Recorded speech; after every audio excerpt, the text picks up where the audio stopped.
friends, I'm Ed Sanders, and joining me in my woodshop today is my good mate, Mr. Johnny Littlefield. Hey, gang. How we doing, bruv? I'm well, how are you? I'm doing very well. Now, you Excellent. probably recognise our beautiful faces from what we do on our normal day job, which is building a house in a week for deserving families. On Sunday nights. However, what brings us here today is some great technology being offered up by the wonderful men and women of Jet in the realm of shop dust vacuum collection systems. Right. But before we discuss that, the big man here is going to give us a brief history of that wonderful piece of machinery called the shop dust vacuum collector. Exactly. Not too many years ago, in order to clean up your shop, you grabbed a broom and a dustpan. Oh, I remember those days, bruv. Sweeping up all the sawdust, the back-breaking work. You couldn't be productive with your own You work. remember those days? When was the last time you took a broom to your shop? Look at this place. About?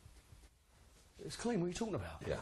Well, rather than dealing with the nuisance of cleaning up your shop, voila, in rests the age of the dust collection system. Ah, glorious day, bruv. I remember it all too well. It's just amazing. You remember that? Yeah, I was obviously a lot younger than you. You're older than me, probably a better memory. Easy. Well, it was a very simple process. You just plugged the machine into the machine that you were using, and it evacuated all the wood chips into a convenient container. Now, a great example of that, guys, is the machine you see standing before us, the cloth vacuum system. Now, what this basic machine done was, it's like you said, the chips get vacuumed up by the help of the impeller, and then they get dumped into the lower container. However, Johnny, and it's a big however for me, the top bag did a lousy job of filtering the exiting air. Right. Now, the woodworkers at the time, they were very content with it collecting the wood chips, but like you said, mediocre at best in filtering the air, especially if you hooked it up to a sander. Sander's the biggest criminal, mate, because that fine dust gets absolutely everywhere. Obviously. Yeah. So anyway, our more health-conscious woodworkers, they were losing their hair over this. As a matter of fact, you could elaborate on that, Ed. Do you want to talk about our hair? Well, yeah, that's what we're talking about. Well, I wasn't planning on talking about that, but if you want me to, okay. I was 25 when I first started losing my hair, and to say it was a stressful time in my life. Ed, yes. Elaborate on the dust collection system, man. Oh! You see what... sorry, basically, I was spoiled by not having to sweep the floor anymore. Exactly. However, I wanted more from this bloody machine. He wanted performance and better filtration. But I wasn't the only one, bruv. Woodworkers across the country, we were screaming out for a better machine. And then all of a sudden, bang, our collective voices were heard by the introduction of the canister filter. Now, not only did this bad boy offer great performance, but it offered way better filtration. Well, if you notice, Ed, the bottom bag is plastic. All the exiting air goes through the filtration canister. So we go from 30 microns to 2 microns. That's a big leap, mate, I tell you. Well, it's huge if you know what a micron is. Do you want me to explain? Absolutely. To all of you wonderful techno nerds out there, like my good friend Johnny, a micron is basically 1/1,000,000th of a metre. Now, anything below 5 microns is what's deemed harmful for you and I to breathe. Correct. Now, if you want to scare the living daylights out of yourselves, the next time you're in your wood shop after a tough woodworking session, turn out all the shop lights.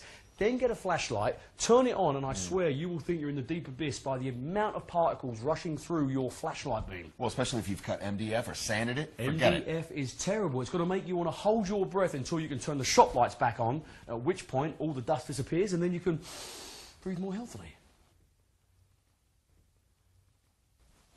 What? Ed, do you honestly believe by turning on the lights all the dust disappears? Absolutely not. Okay, well, I think Ed has officially flipped his wig. No, I don't wear a wig. I've never worn a wig in my life, America, never. So, Johnny, tell us, where are we at the moment with technology? Okay, this machine. Yeah. We collect wood chips. Check. We filter the air. Check. Job done. Let's go. No. See, there's something really annoying about this. Well, what? Well, I just have to demonstrate what I'm talking about here. Okay. Okay, so lose this machine. Right. And grab that one right there, Ed. Okay, bruv. Bring in the new machine. Perfect. Okay, bruv, one new machine. Okay, turn it on. Okay. Okay. And I think you can illustrate what's going on in the bag there, Ed. Illustrate? Yeah. What? Like a drawing? I haven't done a drawing. Oh, no. Demonstrate what's going on. Right.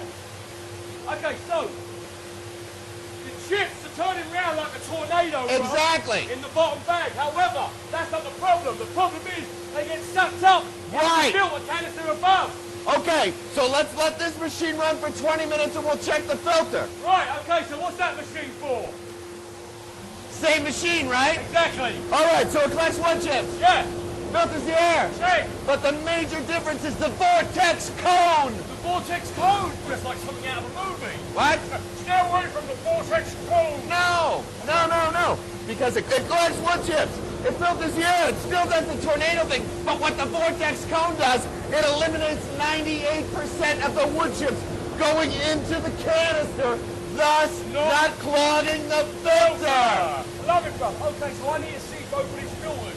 This is going to run for 20 minutes. This is going to run for 20 minutes, and we'll check filters. Beautiful. Dust it up for you, bro. You got it.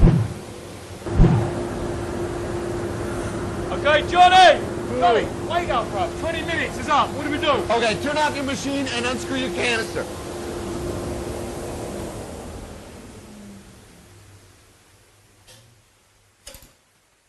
Okay, these machines have been running for 20 minutes. Yep. Right? Lift your canister. You see, bruv, I know what I'm going to expect. I just know it. See, this is just peachy, bruv. It's exactly what I'm talking about. You spend all that time separating the wood chips and filtering the air, only to have to breathe it all when you've got to declog the filter. It just winds me up. Well, check this out. That's what I'm talking about, bruv. I mean, look at it. It's like night and day. They're the same machine. Same machines with the introduction of the vortex cone. I love the vortex cone. Even more so for the fact, do you know how much time and money the average woodworker is going to save because they don't have to stop down building to go across to their dust collector to declog the filter? Those woodworkers, they don't have to breathe that stuff. I'll tell you what, mate, this is absolutely fascinating. Now, let me ask you this. Do you think this is going to become a watershed issue on dust collectors in the future? Well, I don't see how it won't, because what we saw with the advent of the dust collector, the fine filter, now this. Now with the introduction of the vortex cone, it's going to make this machine act like a two-stage machine. Loving the vortex cone. Just saying it is beautiful. So let me ask you this. Do you want to go make some chips? Chips, French fries. No. Food. Wood chips. Oh, yeah, sure. Your shop or mine? Mine's cleaner. Yeah, but we're going to clean my shop first, yeah? Because, you know, it's just rude.